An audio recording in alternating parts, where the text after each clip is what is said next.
Good morning, everyone. Let's start a chapter today, and it's chapter number 5. Topic is Grandfather and the Python. Let us go straight to the story. Here is a tale about a grandfather's love for all sorts of animal life, an indulgent grandmother's injunctions, and an aunt's adventures with a truant python. The story is all about a grandfather as well as grandmother. How do these both have certain situations that they come across, and how do grandfather is attached with the various kinds of animal life, how do he has his interest, how do he show himself, produce himself in a very deep attachment with the all sorts of animal life, and how do grandmother who is very strict for the certain part of it. These are the various situations, and at the same time an aunt's adventure with the truant python. We can also notice here, we can also find it out here in the story, that how an ant too has a kind of adventure with a particular variety of snake, that is python. Okay, let's go to the story right and try to find out the various things, various situations which are going to really make us very interesting and enjoyable to learn. Grandmother was tolerant of most birds and animals, but she drew the line at reptiles.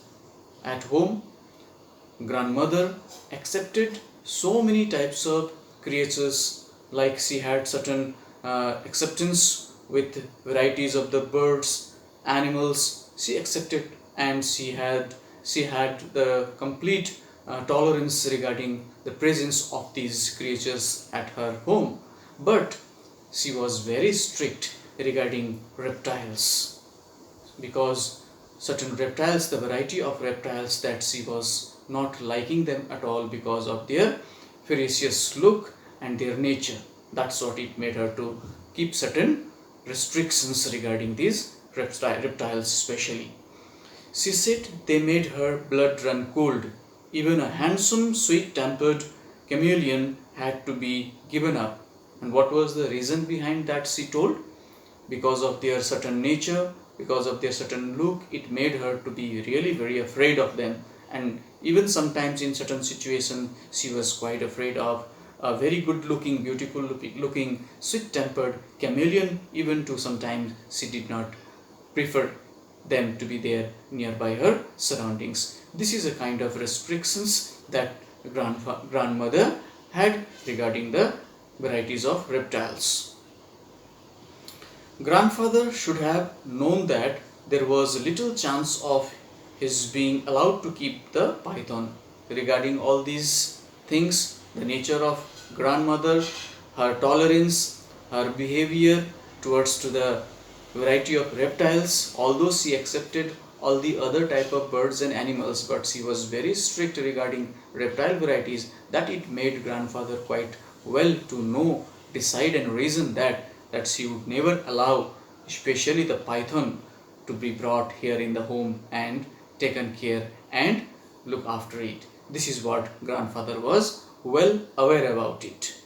It was about 4 feet long, a young one, when grandfather bought it from a snake charmer for 6 rupees. Now the situation it had come, but grandfather had a great interest towards to the pythons too, snakes too.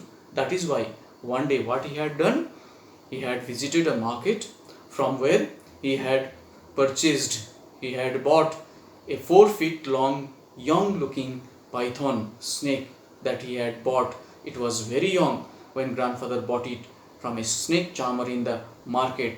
And how much cost did it cost at that time? Almost all about 6 rupees that the snake had cost at that time when he had bought it from the snake charmer.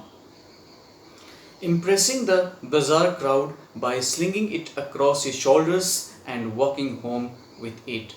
It was really a kind of admirable situation and sight, and those who were there in the market, the people, those who were there, were admiring it, and he was also impressed, and it was quite impressing to look that how grandfather had bought that python, baby python, young python, and had placed it over his shoulders and walked in the middle of the bazaars and was coming back to his home. By looking this side, everybody, those who were there, the people, those who were there in the market, were very much surprised to see like this, and it was a look almost like an impressing look which was found to be seen there in the middle of the bazaar.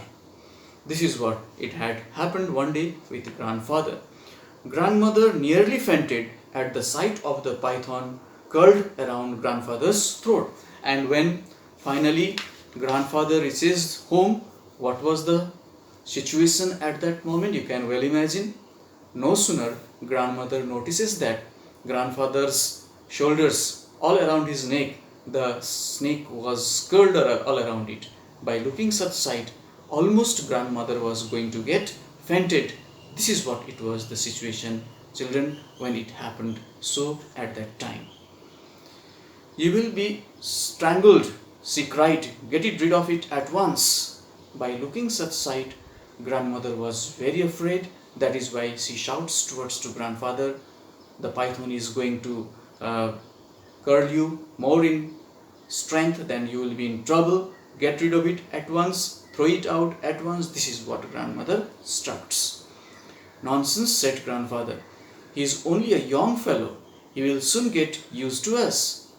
This is how grandfather responds. You don't know about anything. It is just a baby snake. It is very young. It is not going to harm to me anymore. It will be very familiar to us very soon. When it will live for a certain period of time, it will be used to with us. It will be familiar with us. It is not going to bring any harm to us. This is how grandfather places his argument. Will he indeed, said grandmother, but I have no intention of getting used to him. Are you sure? Is it going to do so? But I am not interested with it.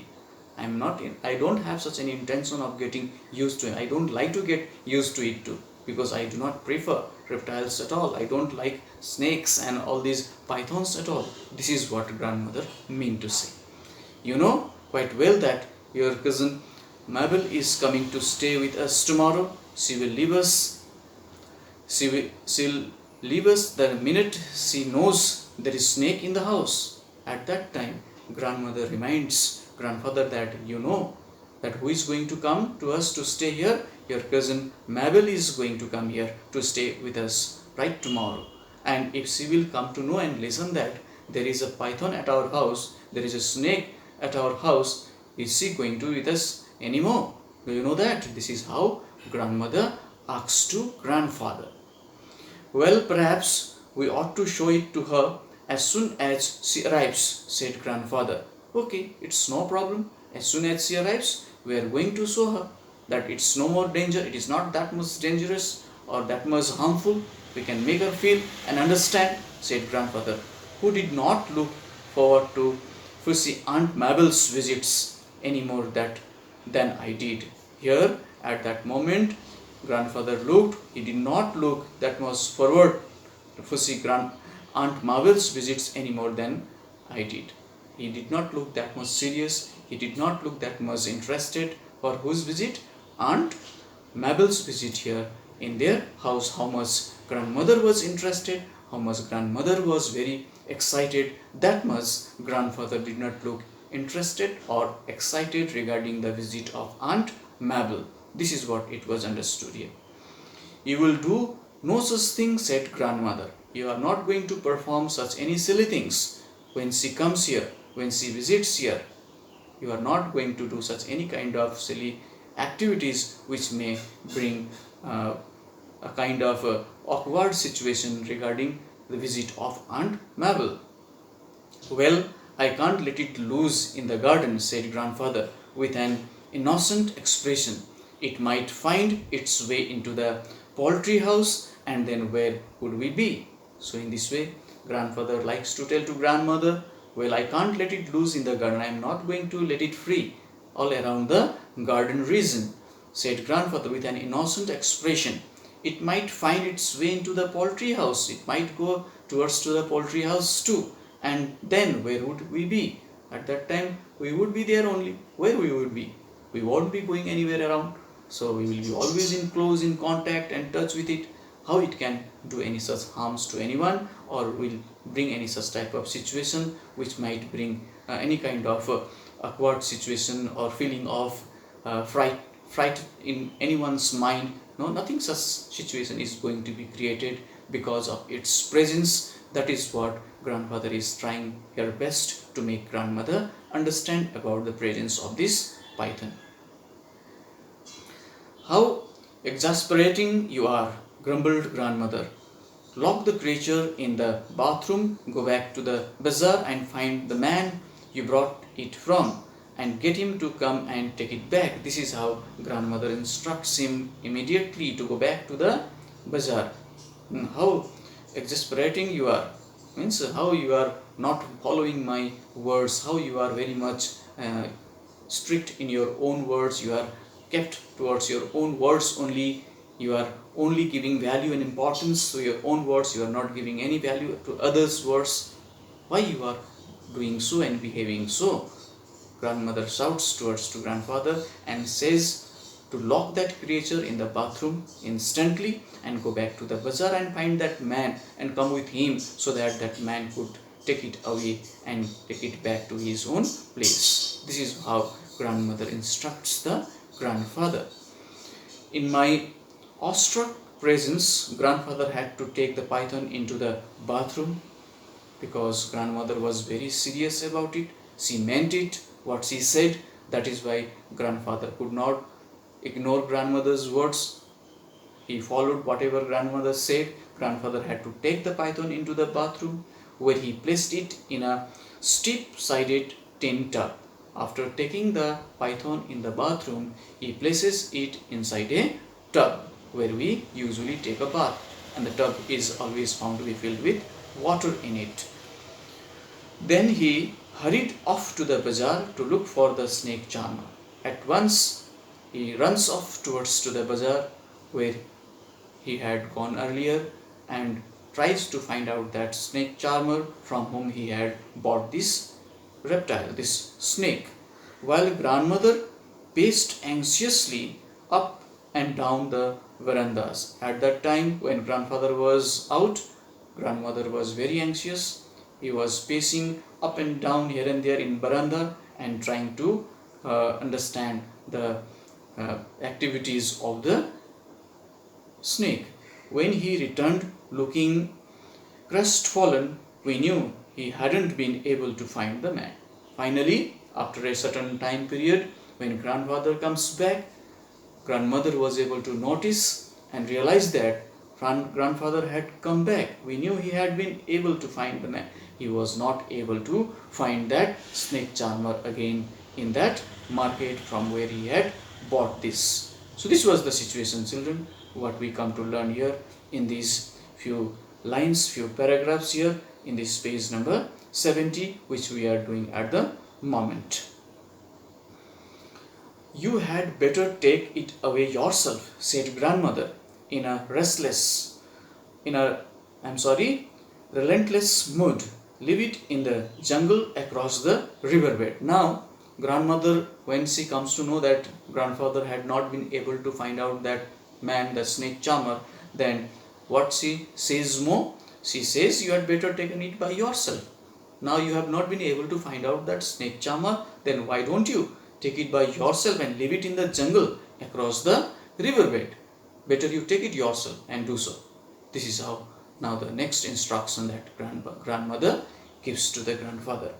All right, but let me give it a feed first, said grandfather, and producing a plucked chicken, he took it into the bathroom, followed in single file by me, grandmother, and a curious cook and grandfather and gardener. In this way, by saying that much, all right, but let me give it feed first.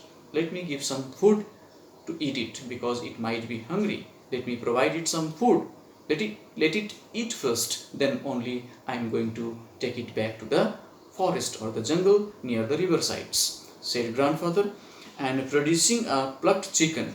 After that, he produces a plucked chicken. He makes beautiful dish for the python. A plucked chicken, it was prepared. He took it into the bathroom. After that, the chicken was taken to the bathroom, followed in single file by me, grandmother, and a curious cook and gardener.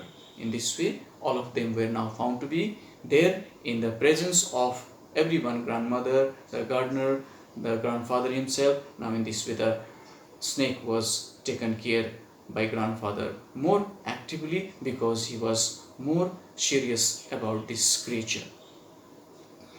Grandfather threw open the door and stepped into the bathroom. Now he enters inside the bathroom where he had placed the python inside the bathing tub. I peeped round his legs while the others remained well behind. Now everybody were eager, very much anxious to know what is going to happen the next. Grandfather is going there inside the bathroom to feed the snake, to provide it the food, how it is going to react, what it is going to happen the next, how do these two are going to interact with each other. Everyone were very much eager and anxious to know about all these things. I peeped around his legs while the others remained well behind. We couldn't see the python anywhere, but it was really very amazing, a very surprising matter that the python was not found inside there. It was not there inside the bathroom now, where it was placed earlier by the grandfather. "He's gone," announced grandfather. He must have felt hungry. What does grandfather say at that moment? "The snake is gone. It's not inside here. It has left this place and gone away." Might be the python was very hungry.